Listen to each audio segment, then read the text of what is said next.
જે પુલાવ ખાવા આવે બધાને પૈસા વાળા બનાવી દઉં. ઓ મોટું અહીંયા આવ. આલે પેલા કસ્ટમરને પુલાવ આપીને આવતો રે. ચાલો આપી દઉં. લો સર તમારા પુલાવ. લાવ ભાઈ ભૂખ લાગી છે. આની અંદર આ શું છે? 1000 રૂપિયાની નોટ. આની અંદર પૈસા કોણે નાખ્યા છે? લો સર તમારી કોલ્ડ ડ્રિંક્સ.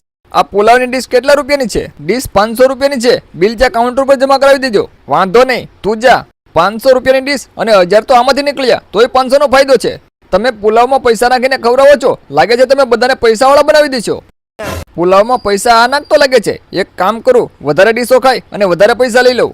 તમારા પુલાવ મને બહુ ભાવ્યા. હજુ 3-4 ડીશો મને આપી દો. લો સર તમારી ડીશ. આમાંથી પણ 1000 ની નોટ નીકળી. મેળ પડી ગયો. ઓ વેઇટર, હજુ એક ડીશ લેતો આવ. લો સર તમારી ડીશ. એટલે આમાંથી નીકળે શું? ઓ વેઇટર, હજુ એક ડીશ લેતો આવ. લાગે છે મુર્ગો ફસાઈ ગયો. જા હજુ એક લેતો આવ. કેટલું બિલ થયું ભાઈ? તમારા 20 ડીશના 10,000 થયા. આલો તમારા 10,000. ઓ ભાઈ ઉભા રહો, આ નોટો તો ખોટી છે. આ છોકરાઓને રમવા માટેની નોટો છે. પણ આ નોટો તમારા પુલાવમાંથી નીકળે એ જ છે. આ નોટો અમે જ નાખીએ છીએ કારણ કે છોકરાઓને નીકળે અને છોકરાઓ ખુશ થઈ જાય. આ બધી ખોટી છે. આ લે, લાવ બીજા પૈસા.